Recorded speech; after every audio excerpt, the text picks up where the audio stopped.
Welcome to the Sleepy Science channel. Here, we use soothing sleepy bedtime science stories to unveil the tranquil mysteries of the universe for you tonight. Let's relax our minds and embark on a gentle journey into a world of science and dreams. Surrounded by the 432 Hz Earth frequency, today, we embark on a brand new cosmic journey. But we won't start from Earth. Instead, we begin from a more fundamental, more wondrous place. That place is the elementary particles that constitute all matter. Our story starts with nothingness. To the ordinary eye, a vacuum is empty space, but to a physicist, the vacuum is seething. It's brimming with vitality and possibility. According to quantum mechanics, virtual particle pairs constantly pop in and out of existence in the vacuum. They borrow energy, briefly appear, then vanish almost instantly, returning the energy. This is quantum fluctuation. One could say our vast universe, its initial seed, perhaps originated from an incredibly tiny quantum fluctuation in an unimaginably distant past. A singularity emerged from this quantum froth. It contained everything in our present-day universe. Time and space began from this point. This singularity defies description by any known physical laws. Its volume was infinitely small. Its density was infinitely high. Its temperature was infinitely hot. Then, at one moment, it erupted. Crucially, it wasn't an explosion within a pre-existing space. Rather, space itself was born and began expanding along with time. In the universe's very first instance, a crucial event occurred: inflation. Between 10 to 36 and 10 to 32 seconds, the universe underwent an exponential, violent expansion. Its size increased by a factor of at least 1026 in a fleeting moment. Inflation theory solves many puzzles of the Big Bang model. For instance, why the universe is so flat, and why vastly separated regions have the same temperature. Inflation acted like a master iron, smoothing out all the universe's wrinkles and planting the initial quantum ripples that would later seed galaxy formation. After inflation ended, the universe entered the more familiar hot Big Bang phase. Energy began transforming into matter. The earliest elementary particles, like quarks and leptons, were born from pure energy. The universe became a hot, dense soup of quark-gluon plasma. As the universe continued expanding and cooling, quarks became confined together, forming protons and neutrons. This process is called quark confinement. About 3 minutes after the universe's birth, a pivotal process began: Big Bang nucleosynthesis. Protons and neutrons began colliding and combining, forming atomic nuclei, primarily hydrogen nuclei single protons, and helium nuclei to protons and to neutrons, with trace amounts of lithium nuclei. Most of the hydrogen and helium in today's universe originated from this brief 3-minute period. Note: atoms didn't exist yet. The universe was still too hot. Free electrons zipped around everywhere. Photons couldn't travel freely. They constantly collided with and scattered off charged particles. The universe was opaque, like a thick fog. This persisted for about 380,000 years, until the universe cooled to around 3000 Kelvin. A milestone event occurred: the recombination epoch. Free electrons were finally captured by atomic nuclei, forming neutral hydrogen and helium atoms. The universe transitioned from a charged plasma to a neutral gas. For photons, this was a moment of liberation. They could finally travel freely through space. These first liberated photons have been traveling ever since. As the universe expands, their wavelengths have been stretched, their energy lowered. Today, they permeate the entire cosmos, forming the detected cosmic microwave background radiation at a mere 0.7 Kelvin. This baby picture of the universe is the strongest evidence supporting the Big Bang theory. It's remarkably uniform, but at a precision 1 part in 100,000. Minute temperature variations exist. These fluctuations aren't noise. They are the imprints of the universe's initial quantum fluctuations, amplified by inflation. These tiny density differences were gradually amplified by gravity. Slightly denser regions attracted more matter. Over hundreds of millions of years, they eventually formed the universe's first stars and first galaxies. Now, let's turn our gaze to these first lights of the cosmos. The first stars are called population 3 stars. They were very different from stars today, composed almost solely of primordial hydrogen and helium, unpolluted by heavy elements. The lack of heavy elements meant they couldn't cool efficiently via radiation, leading them to form with immense sizes, reaching hundreds of solar masses. High mass meant high temperatures, high luminosity, and extremely short lifespans. These cosmic pioneers, within just a few million years, burned through their nuclear fuel, then ended their lives in spectacular fashion, supernova explosions, or directly collapsed into black holes. These early supernovae were the universe's alchemists. Under extreme temperatures and pressures, they fused heavier elements like carbon, oxygen, silicon, and iron, and scattered them into the surrounding interstellar medium. These polluted gas clouds gathered again under gravity, forming second and third generation stars. Population 2 and population I stars. Our Sun is a metal-rich population I star with heavy elements. The formation of planetary systems became possible. Rocks could coalesce, icy materials could exist.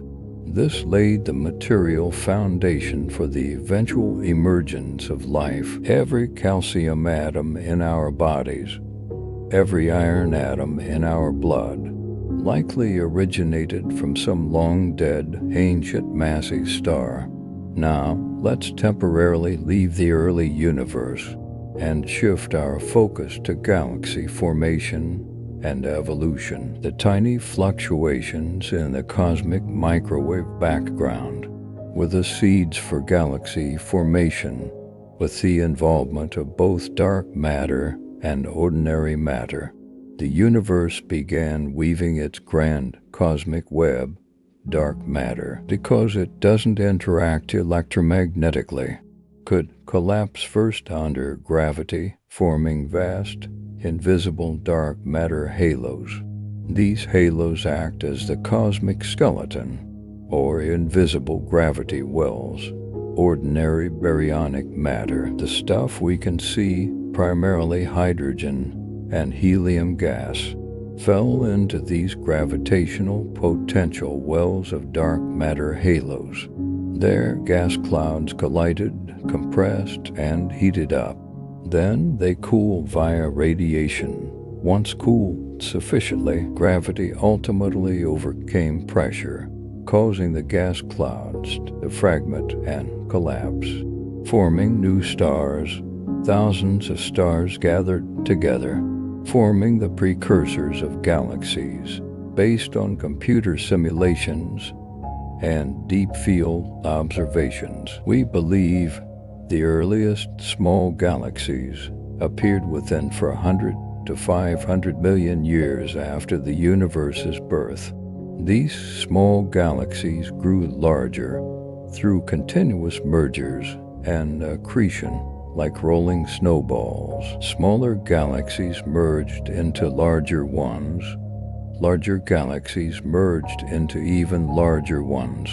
This process continued for over 10 billion years and still slowly proceeds today. Our Milky Way is an example. By analyzing ancient stars in the Milky Way's halo, astronomers found they likely originated from dwarf galaxies consumed by our galaxy.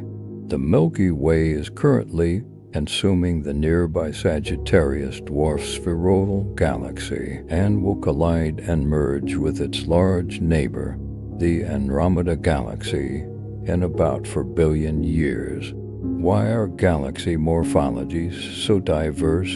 There are ellipticals, spirals, irregulars. This largely depends on their formation and evolutionary history.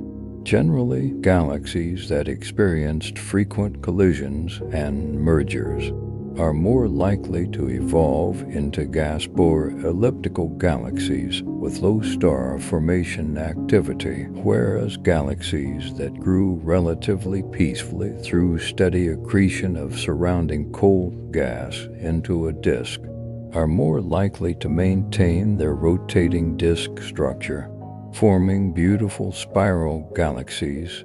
Spiral arms are actually density waves. Like traffic jams, stars and gas periodically enter this high-density region, becoming compressed and triggering new star formation. At the centers of galaxies often lurk the most mysterious and violent objects in the universe, supermassive black holes.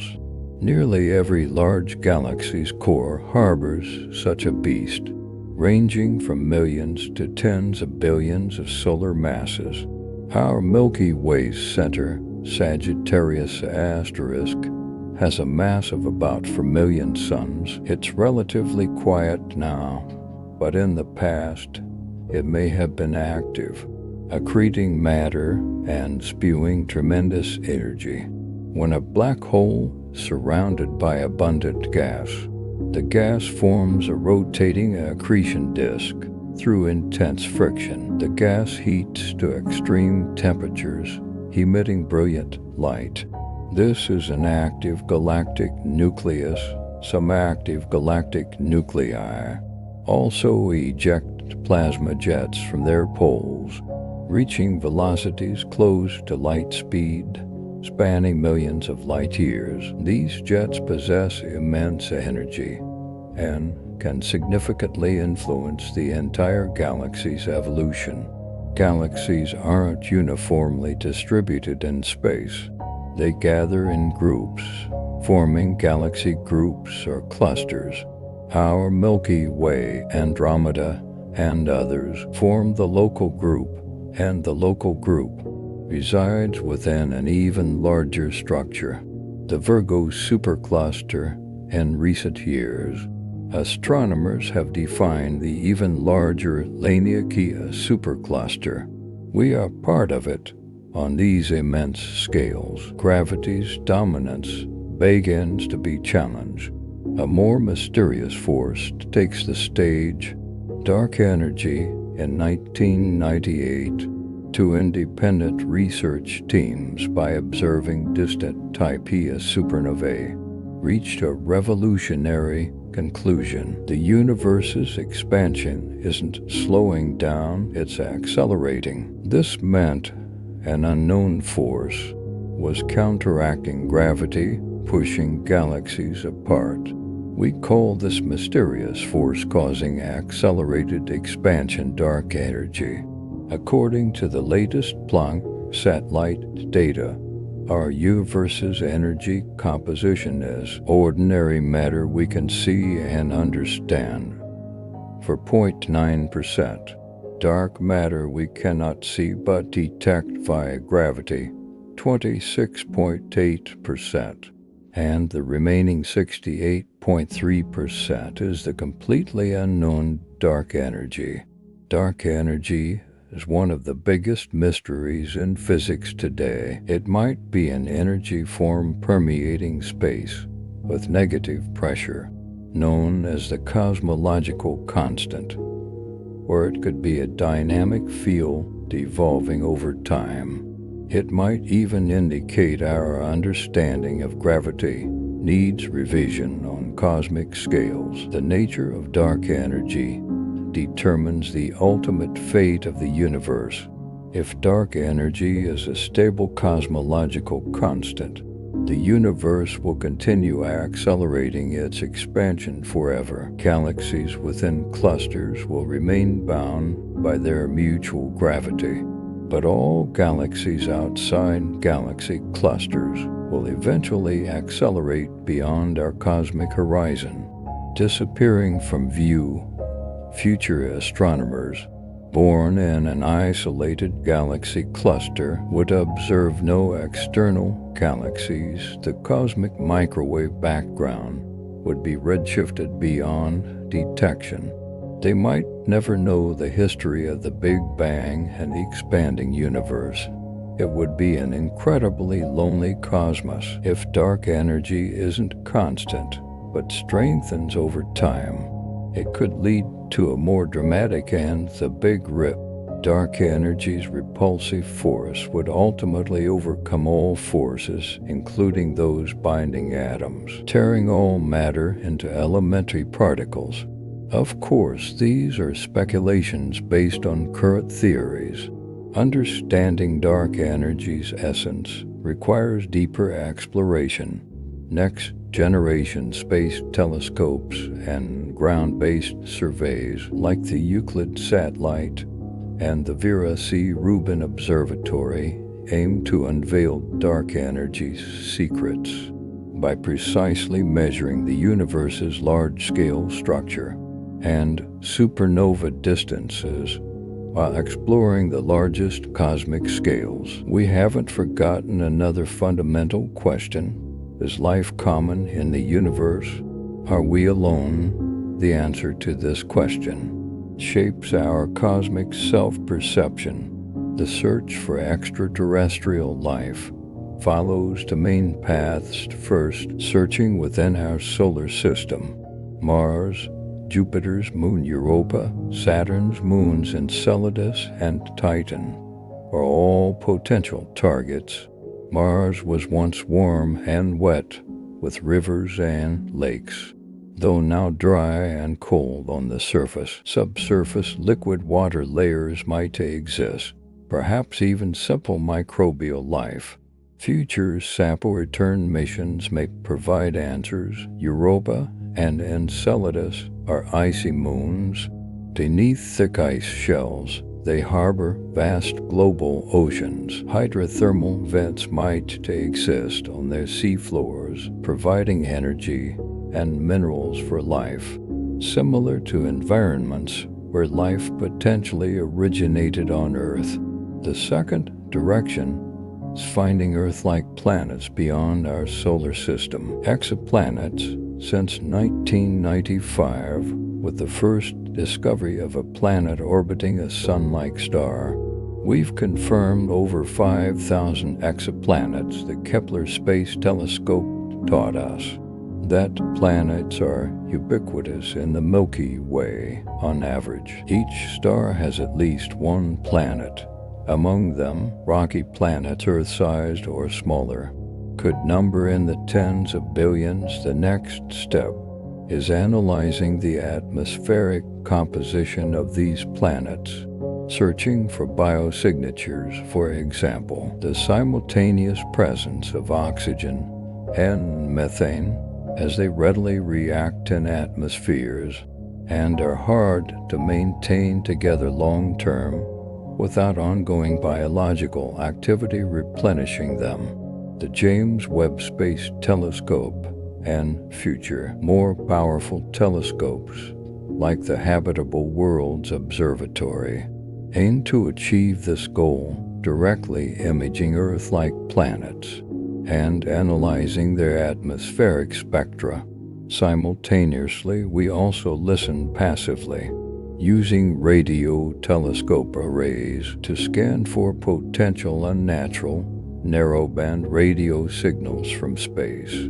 This is the search for extraterrestrial intelligence. While no definitive discovery has been made yet, the effort itself represents humanity's courage to explore the unknown, regardless of the outcome. Finding a world with extraterrestrial life, even simple microbes, would revolutionize our cosmic perspective. Discovering another technological civilization would be of immeasurable significance, from microscopic quantum fluctuations to grand cosmic structures, from the birth and death of the first stars to life's inquiry about its own existence. All this unfolds within an observable universe, approximately 93 billion light-years in diameter. And everything we currently know might be just a tiny part of the whole universe. Inflation theory predicts that beyond our observable universe lie countless other cosmic regions possessing different physical constants, even different physical laws. This is the multiverse conjecture.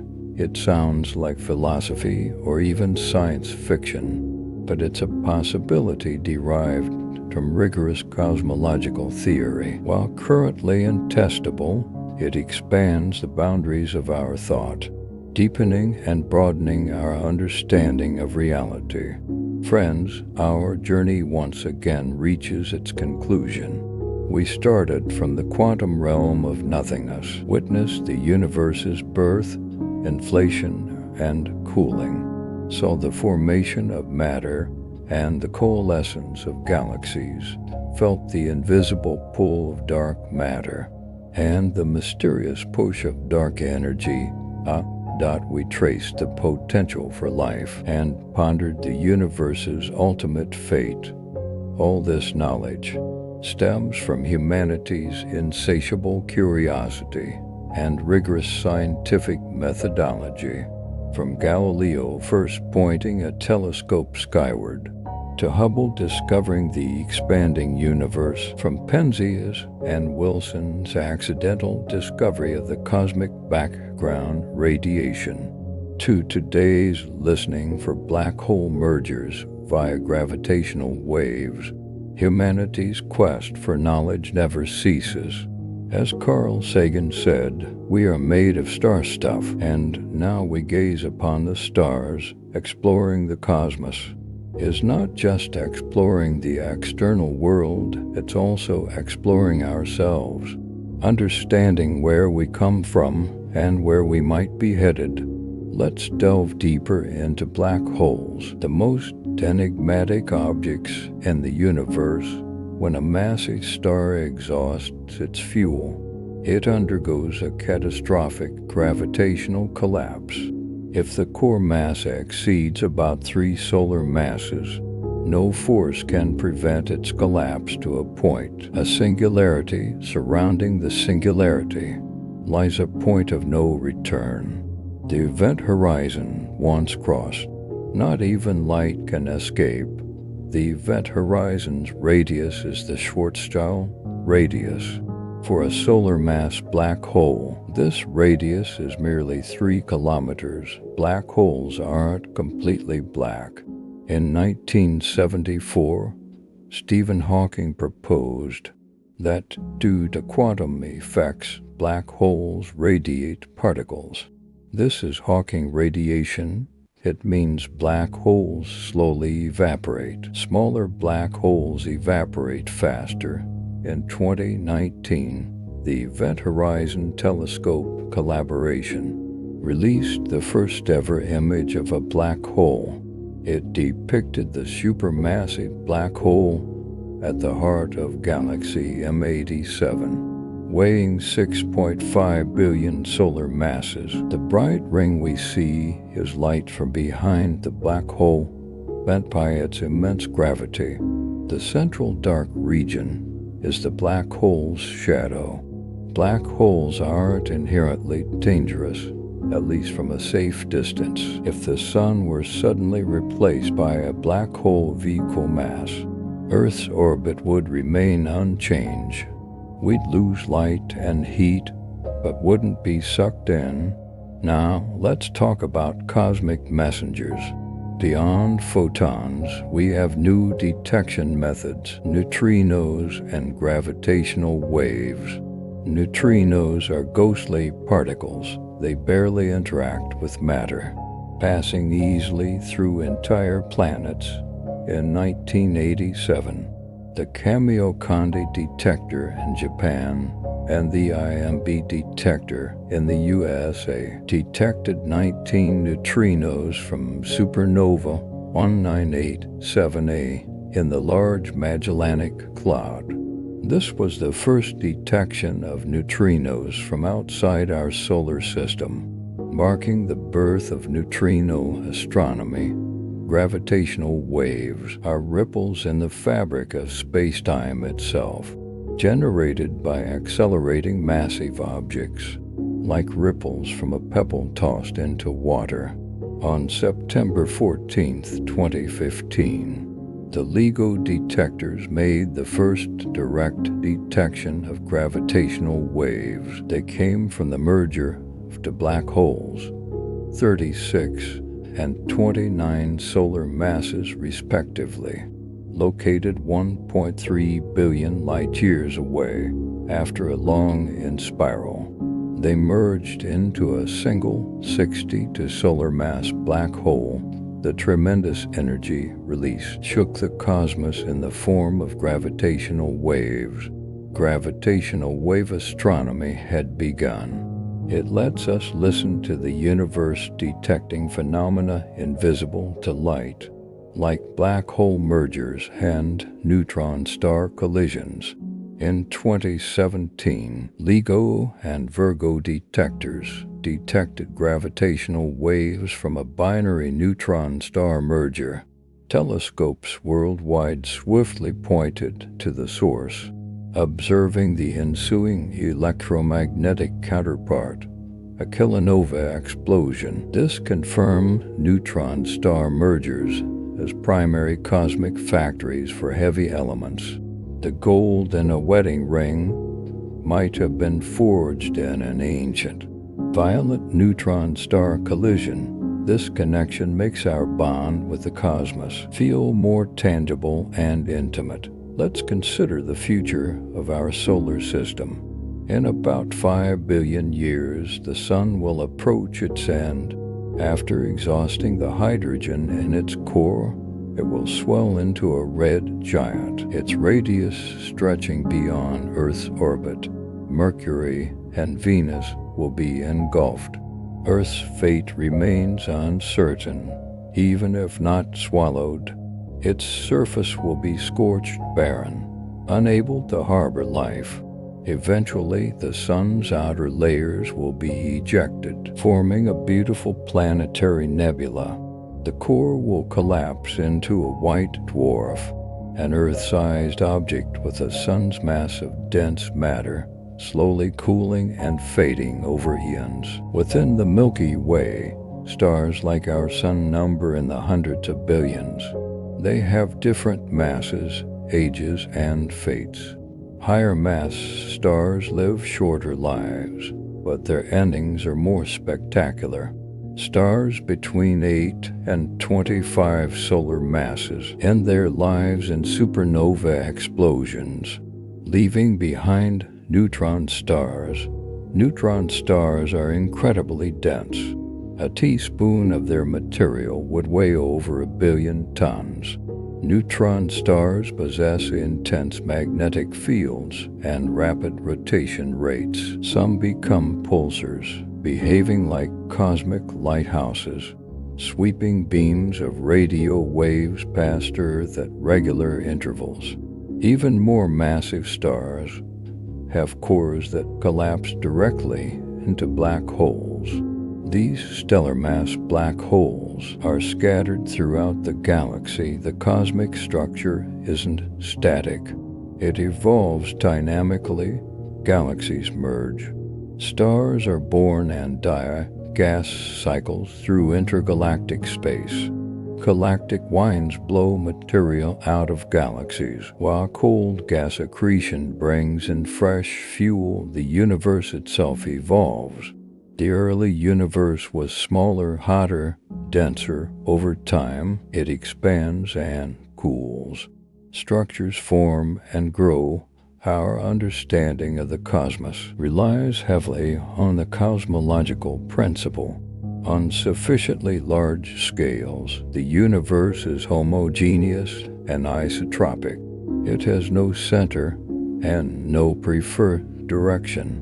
This principle is supported by observations. Both the large-scale distribution of galaxies and the cosmic microwave background show remarkable uniformity and isotropy. However, some potential anomalies exist. For instance, a giant cold spot seems to appear in one direction. Some structures appear larger than theoretically expected. These anomalies challenge our models and might hint at new physics. Dark matter and dark energy remain the greatest puzzles. What exactly is the dark matter particle? Is it some unknown elementary particle, like a weakly interacting massive particle, or an axion, or do we need to modify our theory of gravity, like modified Newtonian dynamics? Underground labs worldwide and space-based detectors continue the hunt for direct or indirect evidence of dark matter particles. But so far, none have been conclusively found. Dark energy is even more perplexing. Its density seems incredibly small and constant. But why didn't it dominate the early universe? Is it the energy of the vacuum itself, or a dynamic field like quintessence? Answering these questions might require a revolution in physics, like relativity and quantum mechanics in the early 20th century, propelling us to a new level of understanding. While exploring the cosmos, we also reflect on the meaning of life and consciousness in a seemingly indifferent, vast physical universe. What role does life, especially intelligent life, truly play? The anthropic principle offers an intriguing perspective. We observe the universe to be the way it is, because if it were otherwise, we wouldn't be here to observe it. The universe's physical constants seem fine-tuned to values that permit life. For example, if the weak force were slightly weaker, primordial helium production would be drastically reduced, affecting stellar evolution. Is this coincidence, or does it suggest a multiverse? Is our universe just one among countless others with different constants? Do we simply inhabit one suited for life? These questions transcend traditional science, touching on philosophy and metaphysics.